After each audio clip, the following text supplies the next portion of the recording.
trying to find ways to automate tasks that you do over and over again can be such a life unlock, and it can take the burden out of decision making. Now, when we think about automation, we think about things like Siri shortcuts and text expanders, but you can get creative with automation and use it for meal planning as well. Now, most of us who cook have go-to meals that we eat on a regular basis. So I'm gonna show you step by step how you can automate the entire meal planning process, from building out a meal library to shopping for the ingredients and scheduling it into your calendar automatically. So this is gonna take the planning out of meal planning. And all of this just takes a few minutes to set up. Now, before I jump in and show you how to do this, let me just talk about the apps we're gonna be using and the purpose of each of them in this meal planning workflow. So we're gonna use Notion as our food database. This is where we're gonna house our instructions or any videos we have of any meals that we wanna cook. And then we're gonna use the app Todoist as the place to store our ingredient list. This is an optional step, and I'll talk more about this in the tutorial, but Todoist is a great way to add those ingredient items as subtasks. And then finally, we're gonna use Google Calendar to schedule our meals, and this is gonna be done automatically using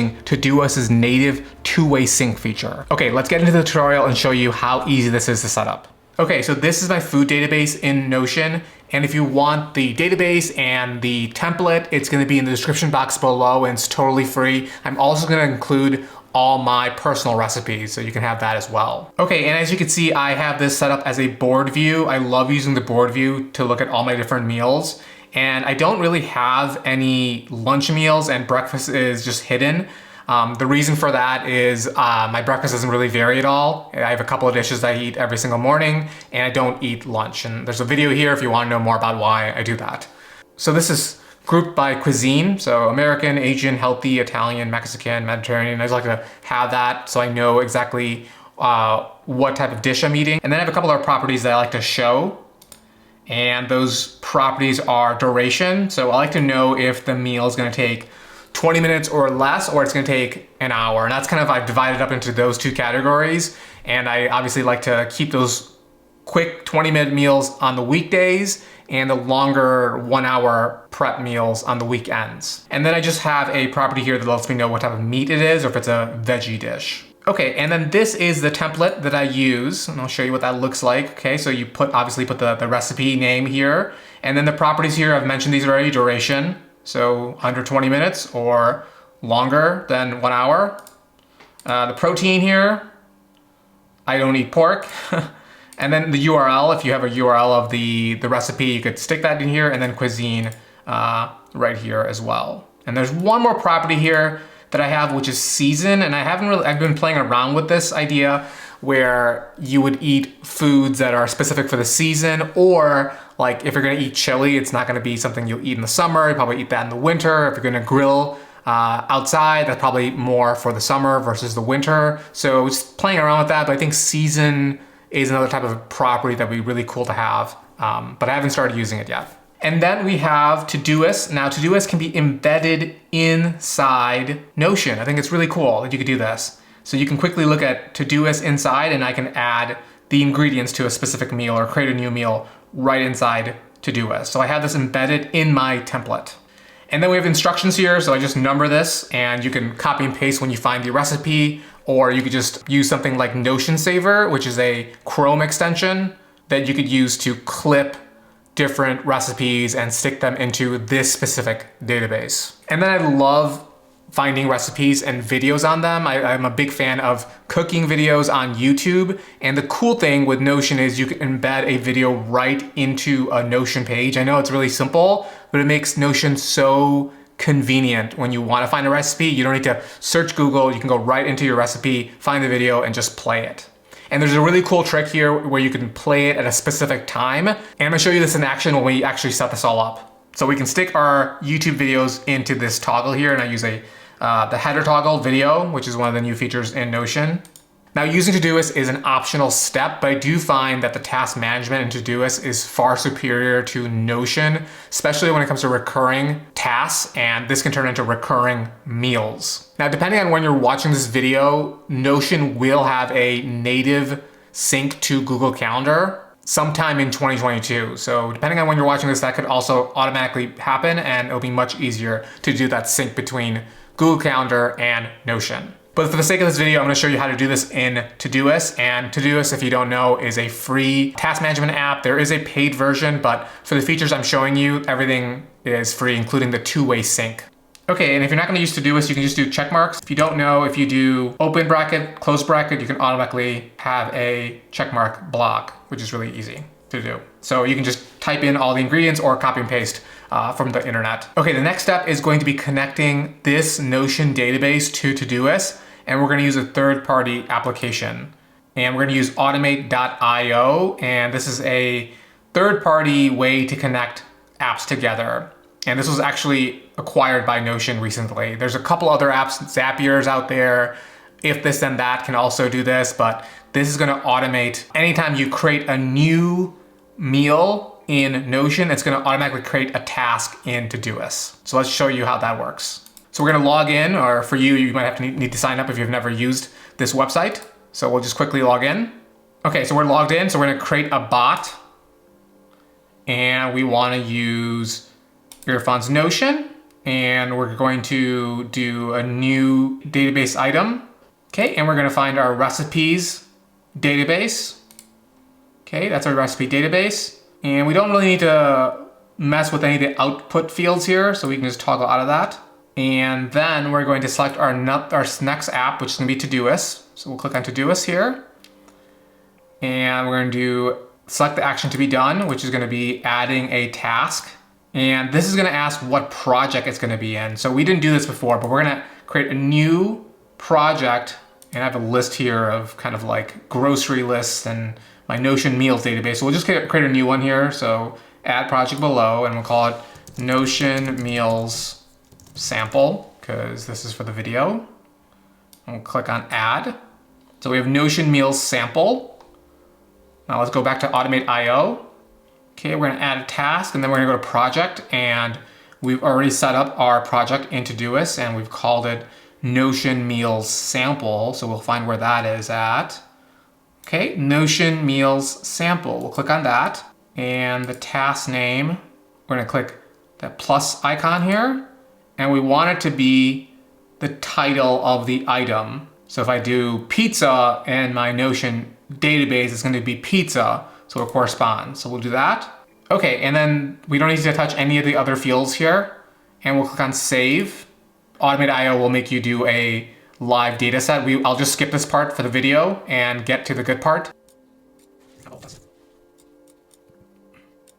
Okay, give me congratulations, your bot is all good. And again, this is free. The first 300 actions per month, you shouldn't have a problem unless you're running a bunch of different automations in Automate.io. So this is gonna be completely free.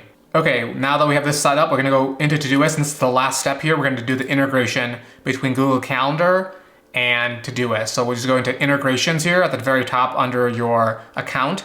Click on integrations, and you will go down to Google Calendar. I've already had this synced up to my meal planner, but I'll add another calendar. And I will have to go into Google Calendar, create a new calendar. Let's call it Notion Meals Sample. Create that calendar.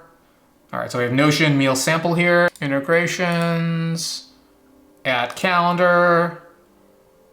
The calendar we want is Notion Meals Sample. We got that. Specific project, yes, we want a specific project. We want our Notion Meals sample. So we'll click on connect, and I'll connect, and it is set up. Okay, that was pretty simple, right? Super easy to set up. And now let's just show you how this works in action. Okay, and I found a recipe that I really like, the 20-minute fried chicken sandwich. This looks really good. So we're gonna find the recipe and the instructions. So you could obviously use Notion Saver. I'm just gonna copy and paste the method or the instructions here. And we'll copy this, go into our recipe. We're gonna click on new, use our template, fried chicken sandwich. All right, and it's going to be under 20 minutes. Protein's gonna be chicken. Yeah, let's put the URL up here. Let's copy the URL first, and I'll put the URL in here. It's gonna be American. Okay. Okay, and we're just gonna add an icon of a sandwich because it's the little things, guys. I love adding the little icons in Notion. It makes it so much nicer. Okay, and then we are gonna actually embed the video, but we're gonna be smart here. We're not gonna embed the entire video. We're gonna start where actually he starts going through the ingredients. Okay. Okay, let's make the chicken. So we're gonna start at the 54-second mark. So what you could do here, and this is really cool, is you could click on share and start at 54 seconds, copy. Now we'll go back. We will paste it and create an embed. Love this feature. And it's gonna embed it. And once we click on it, it's gonna start at the 54-second mark. Love that. Okay, so we have our video. We have our instructions here. This is all set up. Now, this has automatically, because of the Automate IO connection we've built, it's automatically in our project. So let's see if it's there. Okay, and our fried chicken sandwich appeared automatically. So if we click on it, we're just gonna add the ingredients list in our subtask. This will just take a couple minutes, and I'll just gonna fast forward through this part so you don't have to watch me add these. Okay, and we're done. There's a couple other things in the ingredients list, but I already have some of these things. Okay, so now we have a fried chicken sandwich all set up. Now we will just schedule it into our calendar. So this is gonna be really cool. We'll do this. Today's the 13th. We're gonna do this for, let's say, Wednesday. Nice chicken sandwich on Wednesday to have. So I've scheduled it for Wednesday. Okay, and we can see from our calendar automatically added fried chicken sandwich is an all-day event. So we're gonna have that on Wednesday. It's gonna be delicious. And the cool thing is, if you go back to Todoist here, you can, add a side of something. So I love sweet potato fries, so I'm gonna put fries as another part of my ingredients that I'm gonna have for that meal, because I always want to have fries for my chicken sandwich. And as you build up your database of meals, you can automatically schedule them in.